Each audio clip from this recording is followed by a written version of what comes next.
Gopi Jana Vallabha Girivaradhari Jaya Radha Madhava Kunja Vihari Jana Vallabha Girivaradhari Jaya Radha Madhava Kunja Vihari Gopi Jana Vallabha Girivaradhari Jaya Radha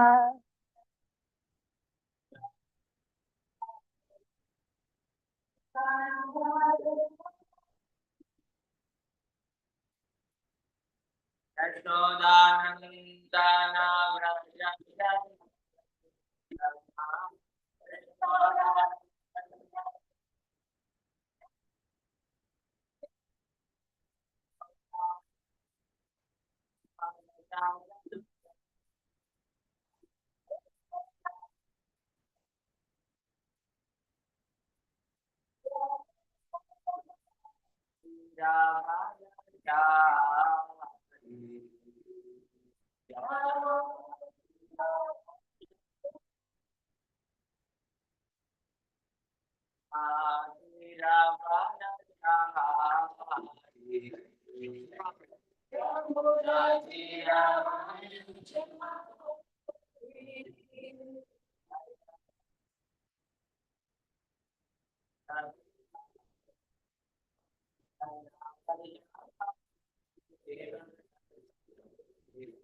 Vraja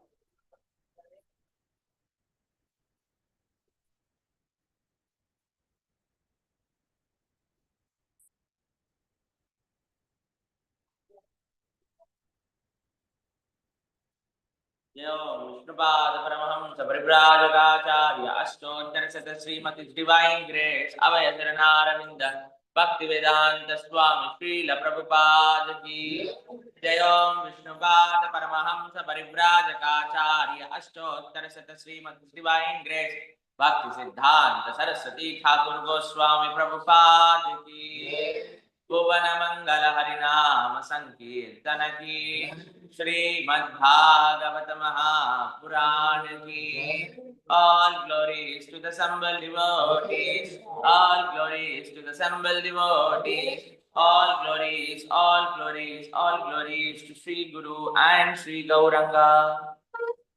Hare. Today we are reading from Śrīmad-Bhāgavatam, Canto 4, chapter number 31, text number 6. Yadadishtam Bhagavata Sivena Dokshajena Cha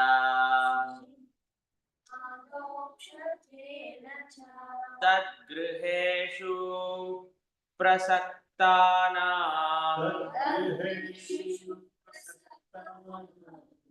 Prayasa Tapitam Prabhu Yadadishtam Bhagavata Sivena Dokshajena Cha Tadgriheshu Prasaktana Prayasa Tapitam Prabhu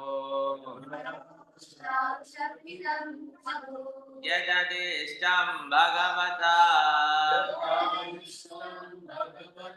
Sivena Dokshajena Cha Tadgriheshu Prasaktana Prayasa Tapitam Prabhu Yadadishtam Bhagavata Yadadishtam Bhagavata Sivena Dokshajena Cha Tadgriheshu Prasaktana Prayasa Tapitam Prabhu Yadadishtam Bhagavata Sivena Dokshajena Cha Tadgriheshu Prasaktana Prayasa Tapitam Prabhu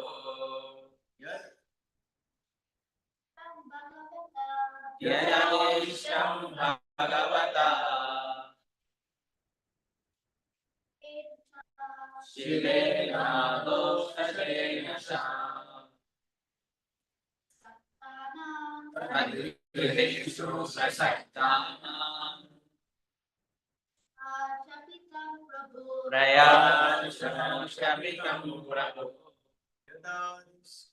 Bhagavata Yadadishtam Bhagavata Sivena Dokshajena Cha Tadgriheshu Prasaktana Tadgriheshu Prasaktana Prayasa Tapitam Prabhu Yadadishtam Bhagavata Yadadishtam Bhagavata Dokshajena Cha Sivena Dokshajena Cha Prasaktana Tadgriheshu Prasaktana Prabhu Prayasa Tapitam Prabhu Yadadishtam Bhagavata Yadadishtam Bhagavata Dokshajena Cha Sivena Dokshajena Cha Tadgriheshu Prasaktana Tadgriheshu Prasaktana Prayasa Tapitam Prabhu Prayasa Tapitam Prabhu Yadadishtam Bhagavata Sivena Dokshajena Cha Tadgriheshu Prasaktanam Vyasa Shavitam Prabhu. Yat. What? Adishtam. Was instructed. Bhagavata. By a very exalted personality. Shivena. Lord Shiva. Adopchadena. By Lord Vishnu. Cha. Also. Tat. That. Gruheshu. To family welfares. Prasaktanam. By us who were too much attached. Prayasha. Almost. Shapitam. Forgotten. Prabhu. O Master. Translation and purport by His Divine Grace Abhay Charanaravindha Bhakti Vedanta Swami Srila Prabhupada. Jagat Guru Srila Prabhupada ki. Translation. O Master, we may inform you that because of our overly attached to family affairs, we almost forgot the instructions we received from Lord Shiva and Lord Vishnu. Purport. Remaining in family life is a kind of concession for sense enjoyment.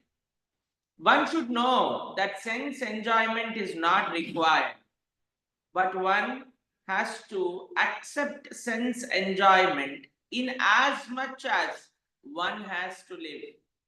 As confirmed in Śrīmad-Bhāgavatam, Kavasya Nendriya Preeti, one has to become a Goswami and control his senses. One should not simply use his senses for sense gratification.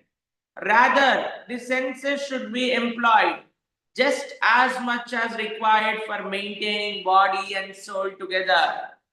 Srila Rupa Goswami recommends one should not be attached to sense objects, but should accept sense enjoyment as much as required, no more. If one wishes to enjoy the senses more than required, he becomes attached to family life, which means bondage. All the Prachetas admitted their fault in remaining in household life.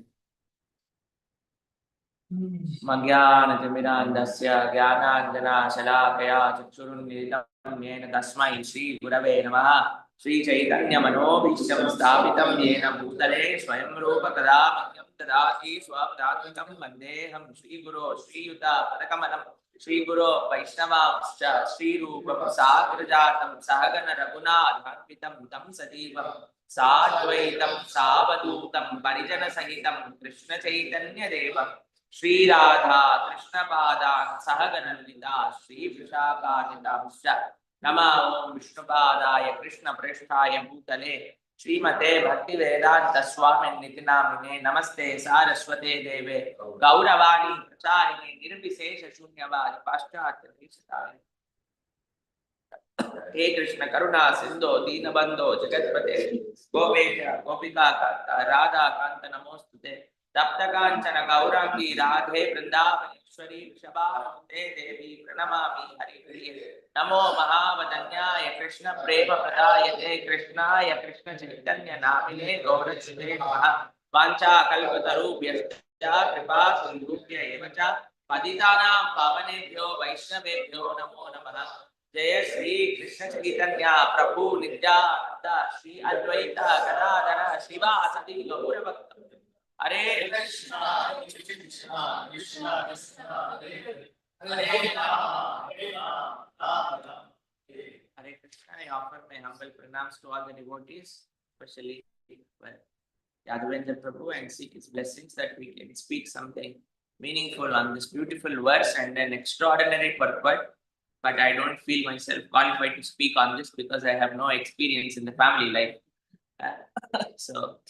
But let me maybe share some thoughts on what we think about Srila Prabhupada's beautiful purport here. So, first thing is that the Prachetas were very united in their penance actually. So, I was remembering one anecdote of Srila Prabhupada, and Srila Prabhupada was in Rishikesh. His health was not very good. So Prabhupada was there at the bank of Ganges. Maybe he was recovering from his ill health. And then a devotee writes a letter to Srila Prabhupada. In that letter, he says, Prabhupada, I wish that you take my life also. And if you are alive, then many lives will get transformed. So please take my life. Let me die.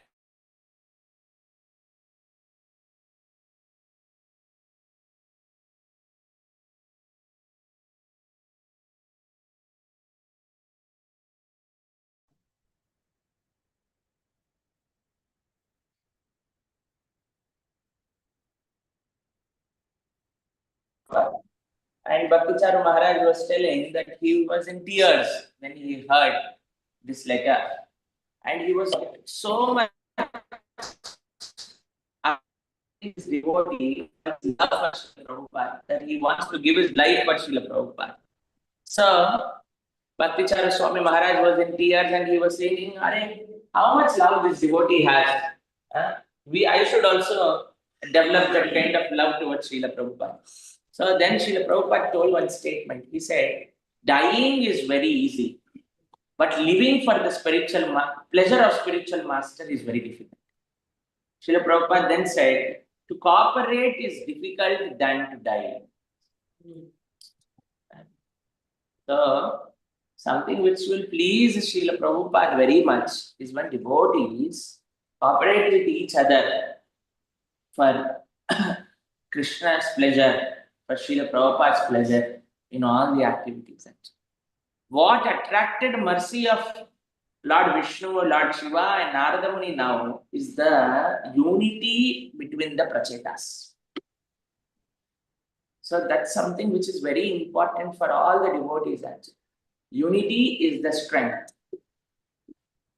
That is, in our childhood, we would hear, I don't know if you hear this story in Australia, but when we were children, they would always tell the story of how a grandfather gave one stick to his grandchild and he broke it. He gave another stick and then he broke it. He gave 2 sticks, he broke it. 3 sticks, he broke it. But the grandfather gave a big bunch of sticks and he asked his grandchild to break it, but he could not. So the grandfather told that if you are all united as a family, nobody can break you. So the Prachetas were all united. Prachetas were all together in their worship of Lord Krishna. They were not, secluded with each other. All 10 of them were nicely practicing devotional service. So that is something which is very important for all of us. In our service to Krishna, we all should be united. We should all be united with the same purpose of pleasing Srila Prabhupada and pleasing Krishna. So here, Srila Prabhupada, very beautiful, very heavy purport actually, if you see. Remaining in family life is a kind of concession for sense enjoyment. One should know that sense enjoyment is not required. But first we should know the definition of what is sense enjoyment. For different devotees, different things are sense enjoyment. So this sense enjoyment is anything which we cannot offer to Krishna, or anything which we cannot be accountable to Krishna. So we should not be doing anything which we cannot say Krishna, I have done this. If we do anything which is against Krishna's words, Guru's words, it becomes sense enjoyment. So it is said that Krishna is everywhere, seeing everything. One Guru, he gave his students in the Gurukul, a laddu each. And he said, go and eat in a place where nobody is watching. So one student, he goes inside the forest, sits under the tree and he starts eating.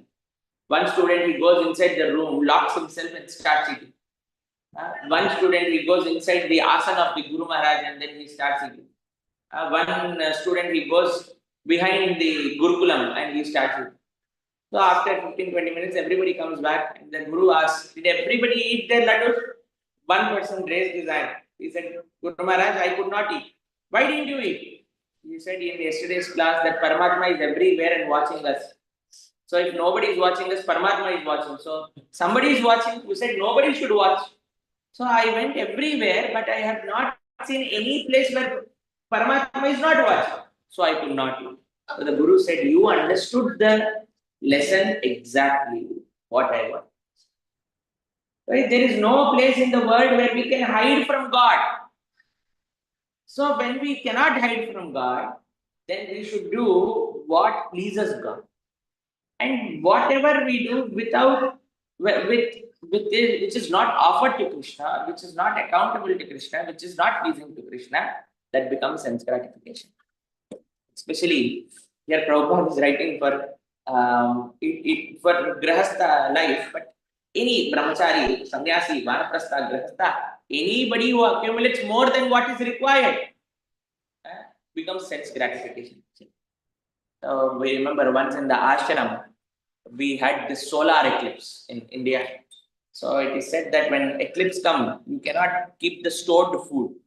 So when we went to the brahmachari ashram for taking morning prasadam, there were 200-300 boxes of different laddus and chakoris and bundi and all those things. Where did this all come from? This all came from the brahmachari lockers. Because it will all get expired after solar eclipse. Everybody got their foodstuffs out. So Prabhu was thinking, so many things are there. I don't know in any grahastha's house also so many things will be there. So it's not about some particular ashram. The meaning of ashram, any ashram, grahastha, vanaprastha, sannyasi, brahmachari, is where there is ashraya. Ashraya is shelter.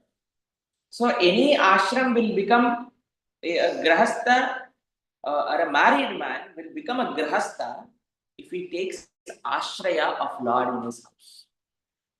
That's why in Sanskrit, the house is called bhavanam. Bhavanam. Bha denotes Bhagavan. If in any house Bhagavan is not there, then it becomes vanam. If you remove bhavanam, bha from the vanam, bhavanam, it becomes vanam. So people, human beings stay in bhavan, animals stay in one.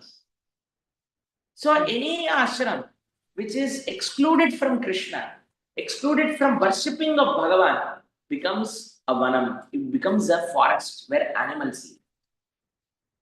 So when we have to keep our grahastha ashram intact, in the sense what Prabhupada is saying, family, remaining in family life is a kind of consistent for sense gratification. One should know that sense gratification is not required, but one has to accept sense gratification in as much as one to live.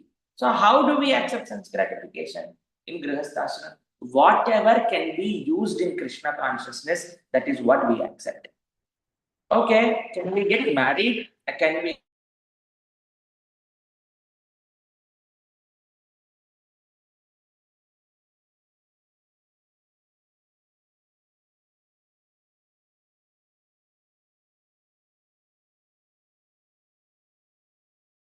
Can I have a house? Definitely you can have a house where you can install Krishna and worship Krishna every day. So it is all about we engaging those things in Krishna consciousness, or are we just accumulating things? Like we hear the story of a brahmachari who went to the forest and he said, I am going to live alone. He just took 2 kopins with him.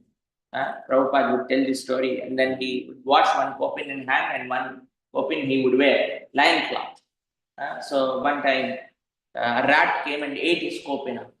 He thought, oh, rats are coming and eating my kopin. What should I do? Okay, let me bring a cat. So he bought a cat and kept in the ashram, and cat started eating all the rats. But cat was going meow all the time because it was hungry. So the person was thinking, how should I get some milk to the the cat? So he thought, let me keep a cow. So he got a cow and he kept the cow, he would milk the cow, put it to the cat, and cat would drink the milk and eat the rats. And slowly cow started amba, amba, because it was getting hungry. So he would go and cut the grass and give to the cow. But it was become very difficult for him to cut the grass, give it to the cow, milk the cow and give it to the cat, and cat has to go and eat the rat. Then he thought, let me get a wife who can nicely cut the grass and put.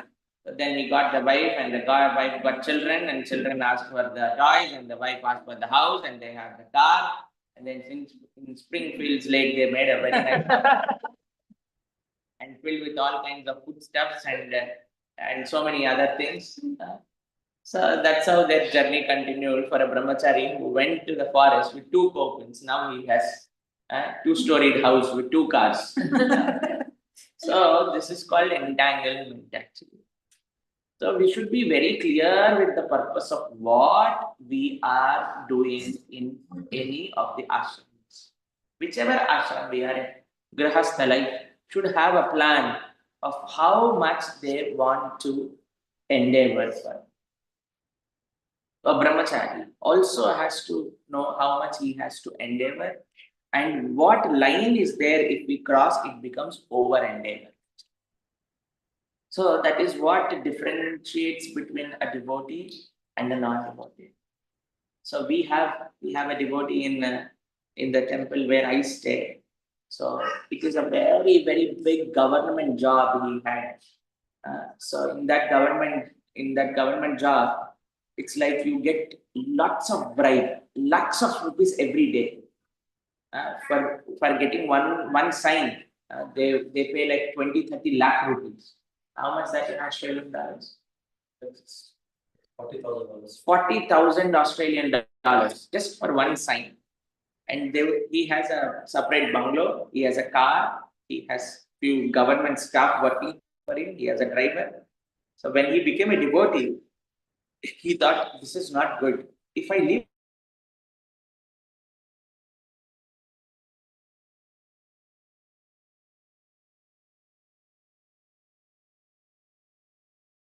any bribe, he came to a simple salary of 70,000 rupees per month. Just because he wanted to work in a dharmic way. That was the sacrifice he made. And he does not regret about it actually. Sometimes I say, you go back and give me money. He said, no, I just want to do something which Krishna is pleased about. I don't want to do anything wrong. At the end of the day, I should be answerable to Krishna. That was his consciousness actually. So it's not about what ashram we are. It's about how we think about life and how serious we are about devotional life. That is what matters. We have very exemplary families in Grihastha life also. Here Srila Prabhupada is saying, one has to become a Goswami and control his senses. One should not simply use his senses for sense gratification. Rather, the senses should be employed just as much as required for maintaining body and soul together. This is a tall instruction actually. He's saying just sense gratification means you just have to eat to protect your body and nothing more. So you cannot make pakoris and sweets. You just have to eat khichdi and papad. Just to maintain our body and soul together. But the Prabhupada is very merciful, said you can offer to Krishna and then honor prasad, which does not become sense gratification. But again, it should not become, the question comes that, are you cooking for yourself or are you cooking for Krishna? So that's why it is said that when the consciousness has to be very, very pure, it has to be very keen on how we are cooking for Krishna. So whenever you cook in your house, whenever you cook for the deities, the consciousness has to be that we are assistants of Srimati Radharani. We are assistants of Mother Yashoda, who is cooking for Krishna. They're just assistants. And whom are we cooking for? We are cooking for Krishna and we are accepting the prasad. So the best way to engage in Krishna consciousness is not refraining from senses, but using our senses in Krishna's service. So, Jivve Kirtaya Keshavam Muraripum Cheto Bhaja Sridharam Pani Dvandva Samarchaya Chuta Kada Stotrum Kada Tvam Shrunu. So, the acharyas say that every limb of the body should be used in different services to Krishna. Our eyes should be used in taking darshan of Krishna. Our ears should be used in hearing Krishna Katha. Our mouth should be engaged in chanting Krishna's names. Our hands should be engaged in worshipping Krishna's beautiful deity form. Our legs should be utilized in circumambulating the temple or going to the temple. So when we use all our senses in Krishna's service, it automatically becomes sense control actually in one sense. Where people are trying to, in this world, in this fast growing world, sense gratification is just 1%. In India, we would see that if children in our childhood, if we want something, like if you want ice cream, you have to request your mother first, and then mother requests father, and then he agrees, and then he has to take out the bike, and then we have to sit and go to 3 kilometers, and then we have to select one ice cream only, and then we pays the money, and then he comes, and only once in a month that. And now, if a child wants ice cream, he does not ask mother, he does not ask father, but he asks sweetie. And he just go, you know what is sweetie? I don't know what is here. What is there here? The Uber Eats. Uber Eats or something. So he just takes the phone and he just orders it, and he has a card to which he pays, and the ice cream comes. And this child is asking mother, do you also want to eat something? So that's how the things have turned actually. So people have become dependent on phone more than the living people around. People have become more connected to the phone actually. Like, I don't know how many of you have heard this story from America, where a person started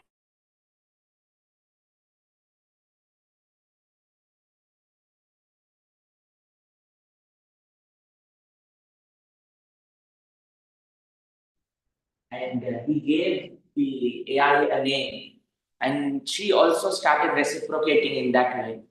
And the time came where they were so much emotionally engaged that she said that if you die, then we will be together. And this person said, are you sure that if I die, then I'll come to you? You don't believe your wife? You have been talking to me for 6 months. You die and I'm sure you will come. And then he shot himself. And then after 30 days, they found his body in the house. And when the police started investigating, they saw that it was because of the emotional connection to the AI which happened. USA. Yeah. USA. So that's how dangerous it is these days, actually. So we don't know how protected we are. We don't know how safe we are in the association of devotees, actually. It's such a beautiful family of devotees we have. The only thing is we should not keep finding faults more and more. That's what destroys our devotional service. So somebody was asking about the fault-finding nature in the day before yesterday's class, in the house program we had. So the world is filled with faults.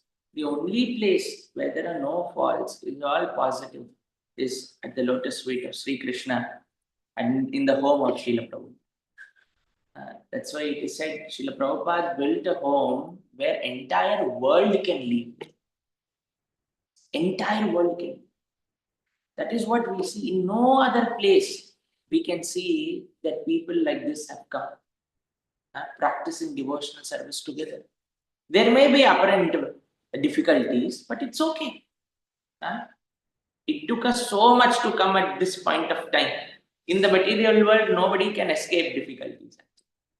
So we just have to tolerate and go, thinking that everything Krishna has given, and I am just his servant.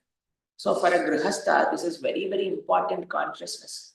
How he treats his house, how he treats his kids, how he treats what Krishna has given us. So one sadhu, he went to one of grihastha's houses and he said, "Oh, your house is so beautiful." The grihastha devotee, he said, "Oh, this is Krishna's gift. Krishna gave me this house." So he said, "Oh, you have very nice car, Tesla, red color." He said, "This is Krishna's gift." So then he goes inside and he sees two good children, very, very obedient children, coming and offering obeisances and saying, "Hare Krishna, Swamiji, what do you want? Guru Maharaj, what do you want?" He said, "Your children are so good." The Grihastha said, "These are Krishna's gifts to me." And then he goes and sees that, "Oh, your house interior is so fantastic." And he says, "It's all Krishna's gifts." And then he takes, "Swamiji, please come. Guruji, please come to our puja room, our altar, and see our deities." And he said, "Oh, your deities are so beautiful." "Yes, those are my deities." So the Guru asked, "Hare, everything you said Krishna's mercy, Krishna's mercy, Krishna's mercy. But when it came to the deities, you said, this is mine?" "Yes. The only asset I have is Krishna. This is Krishna's house. These are Krishna's children. This is Krishna's car. This is Krishna's wife. This is all what Krishna gave. And I am the servant of Krishna who is here in this house to serve." If that is the consciousness in which a grihastha is living in the house, that house can never be a bondage. But if somebody thinks, "This is my house," whose house is this? "This is my house. Didn't you see the name outside?" But if that is the consciousness, whose children are you? "These are my children." No, sir. These are not your children. They are not born to you, but they are born through you. Krishna made you an instrument to bring these souls into this life and make them Krishna conscious and utilize them in service of Krishna. And like we see yesterday, we saw Rishi, such an sincere Vaishnava trying to serve. When we went to his house yesterday, his parents were saying those are his deities.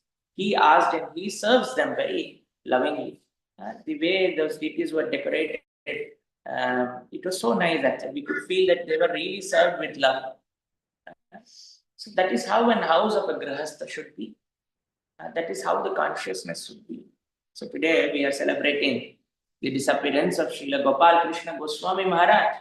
Srila Gopal Krishna Goswami Maharaj was perfectly like that. There is no better example to understand this purport, to understand Bhagavatam, than the life of Srila Gopal Krishna Goswami. Day before yesterday, we were reading this letter to Gopal Krishna Maharaj by Srila Prabhupada. I would want to read it once again. It's a very, very important letter to Srila Prabhupada, which is Srila Prabhupada to Gopal Krishna Maharaj. As far Srila Prabhupada is writing, letter to Gopal Krishna, April 4th, 1971. As far as your working engagement is concerned, certainly you are not a karmi. Any person whose constant occupation is Krishna consciousness, he is not a karmi. He is devotee in all circumstances. You should accept the best source of monetary income and use it for Krishna. That is better than sannyasa. Stick to your job and use it for Krishna consciousness. You are not a karmi. Letter to Gopal. It's a perfect example of how Srila Gopal Krishna Maharaj, that is Grihastha life, when he was working, everybody, all the sannyasis were sitting, like I was saying, all the sannyasis were sitting in the class, and Maharaj, when he was Grihastha, he was wearing suit, boot and tie and everything and going. Prabhupada said, "See, the sannyasi is going." So all the sannyasis turned, "Who is this sannyasi?" So Gopal Krishna Maharaj was in suit and boot. Prabhupada said, "He is real sannyasi. He is going out, working so hard and giving everything to the temple." He gave everything to Srila Prabhupada. Srila Prabhupada had to call his wife and ask her what are the expenses of the house, and Srila Prabhupada would give the expenses to his wife. But Gopal Krishna Maharaj gave everything to Srila Prabhupada. He gave his life to Srila Prabhupada. Always dedicated to Srila Prabhupada. What Srila Prabhupada wanted.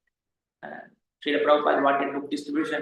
Srila Gopal Krishna Goswami Maharaj took this service as the chairman of the BBT India. And how many millions and millions of books.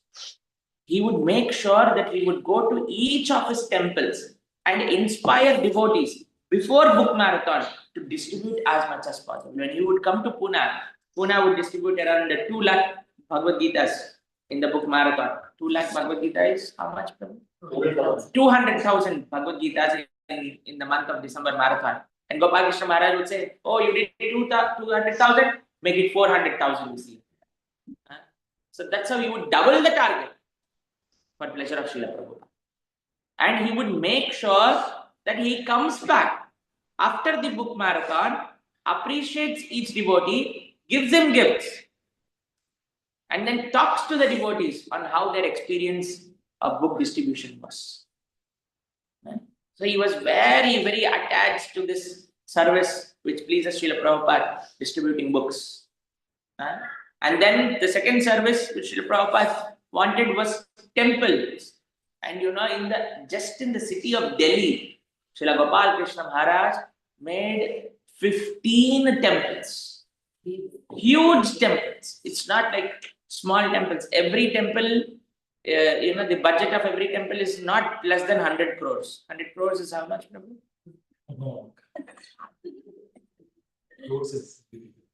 Crores is difficult to translate in Australian dollars. No. 20 million? Yeah. Not less than one temple is not, no temple is less than 20 million in any of his projects. That's how we build temples actually. You see Dwarka, and Punjabi Bagh, and Rohini, and east of Kailash, such temples.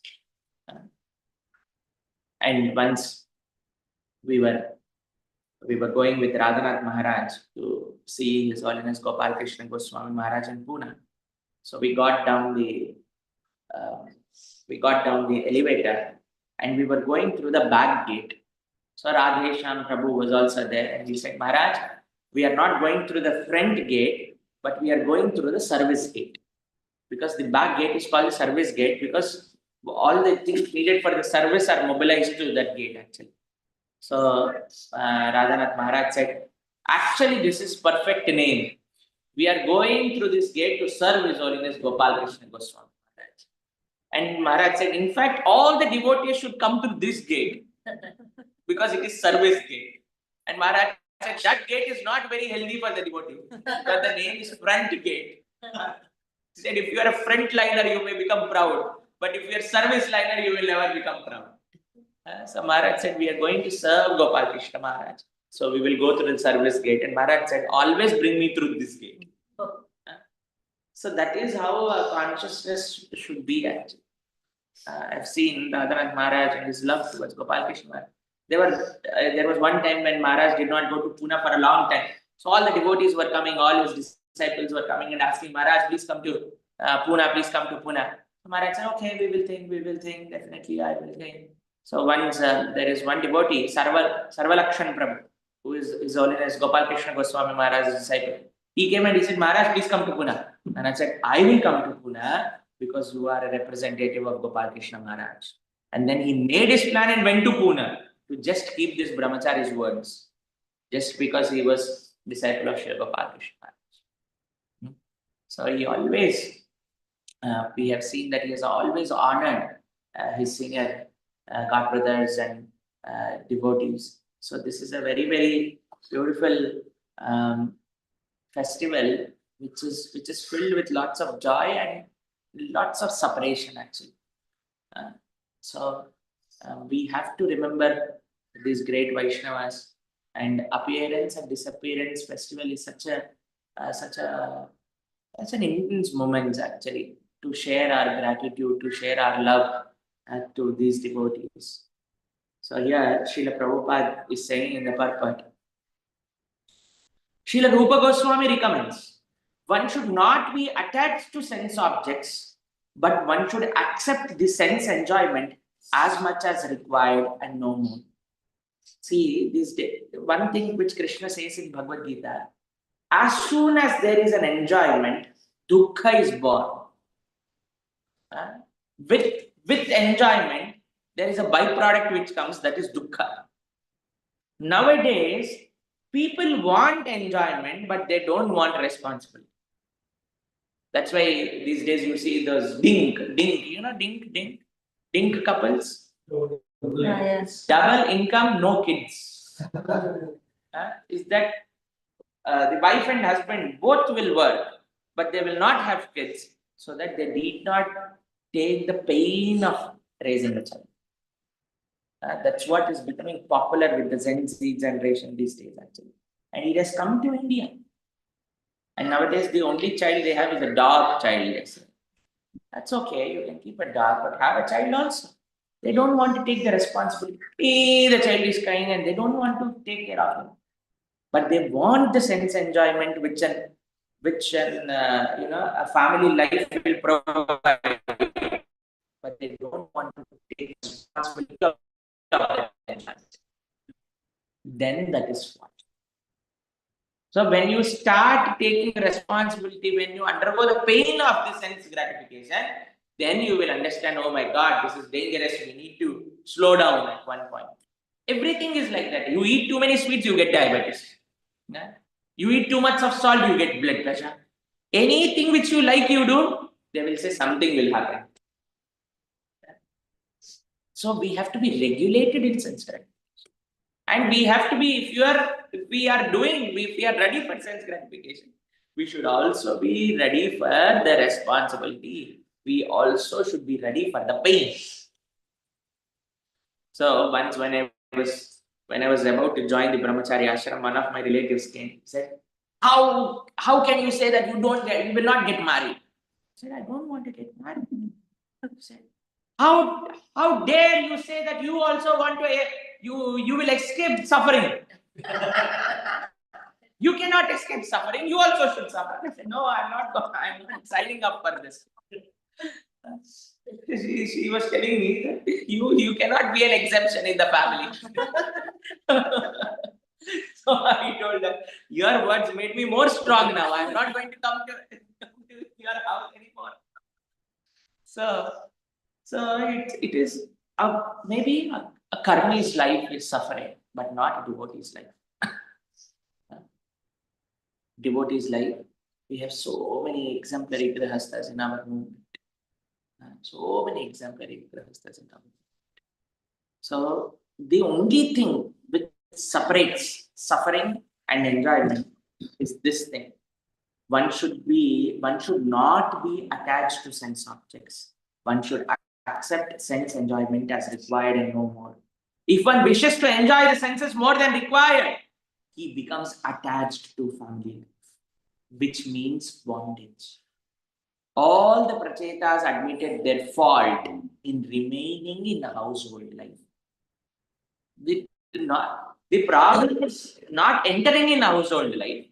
The problem is remaining in household. So when we enter, like I came to Australia. So before coming to Australia, I also booked my return tickets. If I don't book my return ticket at the immigration, they will ask you, when are you returning back? So I told them 20 days I am going back. If I say no, I am planning to stay permanently in Australia, they will send me out from there. So if we say that no, I am going to be permanently in the Grihastha, I am going to take care of my children and grandchildren and great-grandchildren. Sorry, sir, that's wrong. But if you make a plan to get out, that's why our Shastras say 50 is the age when you go out. But now we cannot say 50 because at 50 children are in 3rd grade, 4th grade these days because they're getting married late and the children are late and this which are 50 years father is running behind a small child. So it's difficult. So when should we make a plan to retire from family life? Is when you think you have given enough samskaras to your children, and your children get married, and you don't have any financial pressures on you, and then you have seen your grandchild, you have told him Ramayana and Mahabharata, and one fine day, plan for Vanaprastha. It's not that physically you have to get out of the house, but we have to stop dealing with things more and more. Like you said, sometimes you become relevant by becoming irrelevant. So when you're too much engrossed in family, when you become old also, you're still trying to, understand what's happening between your son and your daughter-in-law, and what are the issues, and I'm going to tell this. No need. You just have to do your bhajan, eat whatever is given, and hear Harikatha, and just be as, separated as possible. Don't advise unnecessarily. So the problem is when you give so many unnecessary advices. So there is two things. We have an option for really going to Grihastha ashram. We have many places like that. Our ashram is also one such place where we have Vanaprastha ashram, where devotees voluntarily come before their children sending them to old age home. They retire and come to the Vanaprastha ashram and try to serve Bhagavan there. So that is one way of retiring. Another way is you stay at the house, but you slowly become detached from what's happening, what's cooking, what has to be done, how cleaning is happening, who is doing what. Just be detached and do your work, do your service in the temple, read Harikatha, hear Harikatha, read Bhagavatam, and chant Krishna's hymns.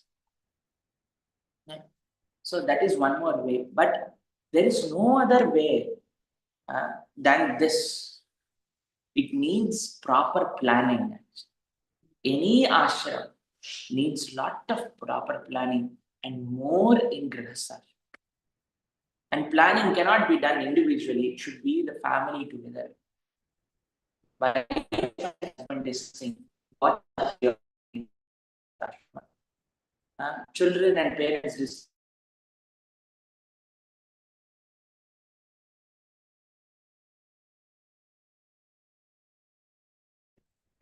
to be invested in the first ashram. And one day Krishna would also give us inspiration to go out of Grihastha ashrama and take to Vanaprastha. Hare Krishna, Krishna Krishna, Hare Hare, Hare Rama,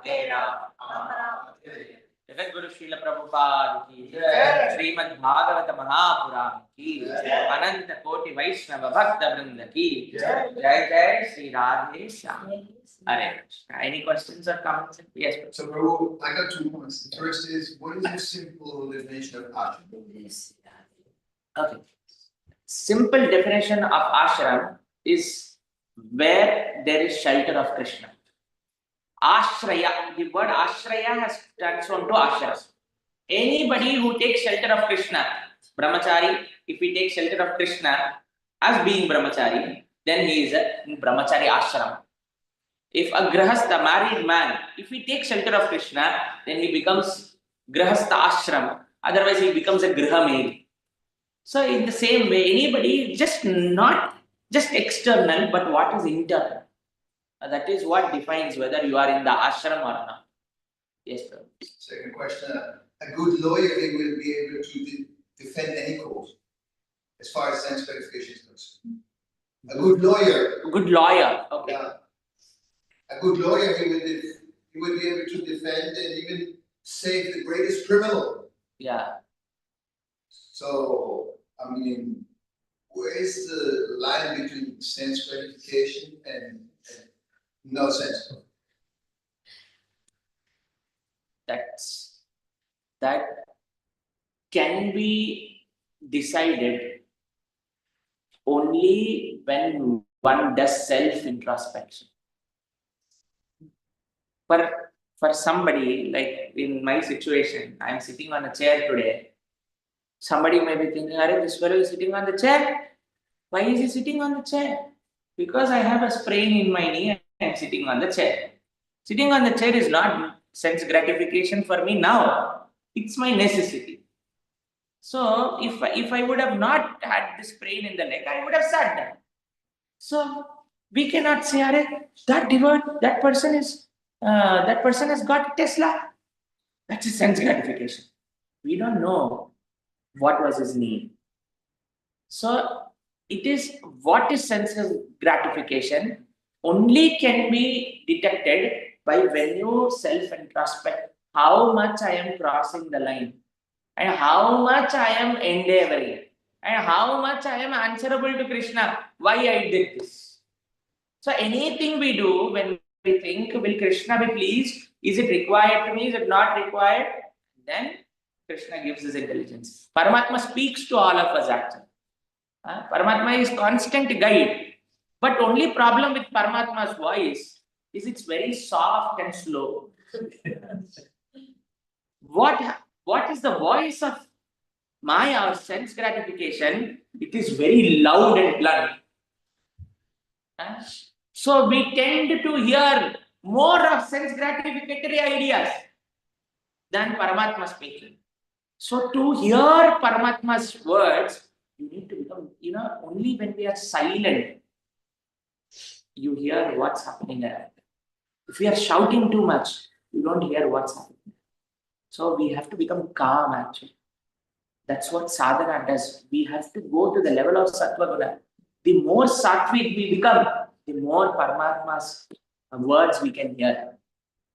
So Paramatma is always guiding a devotee. Oh, better you don't do this. This is not good for you. This is sense gratification. This is not. So to hear him, we have to become sattva. We have to do our sadhana nicely. We have to do our chanting nicely.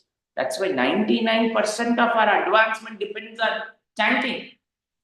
When we chant, you become more connected to God. When you become more connected to God, you can understand within what happens, what is right and what is wrong for you.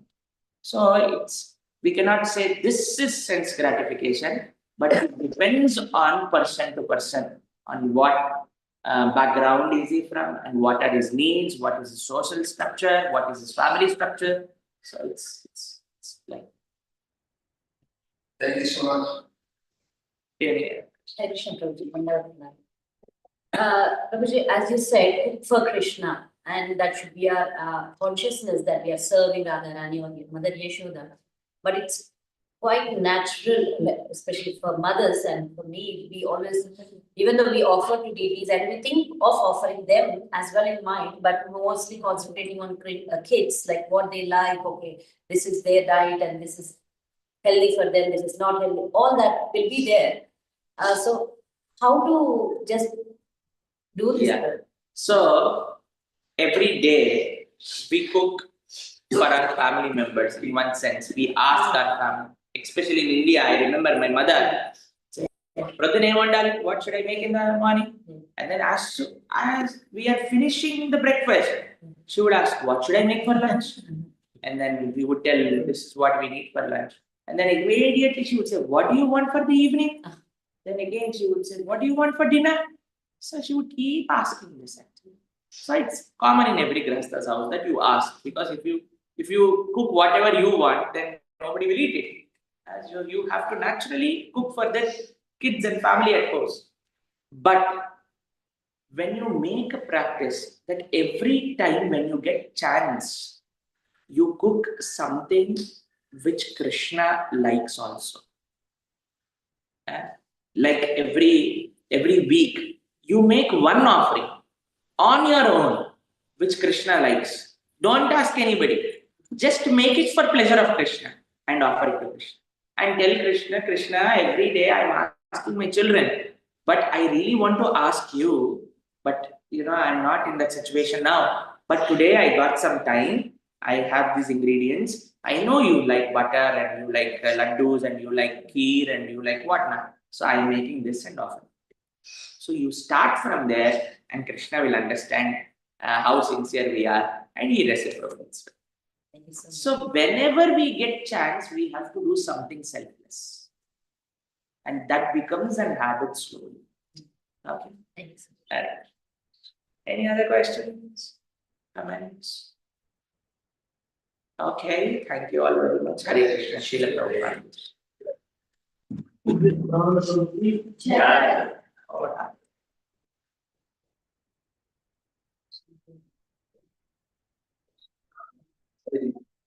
Quick Dasha. Thank you, Mataji.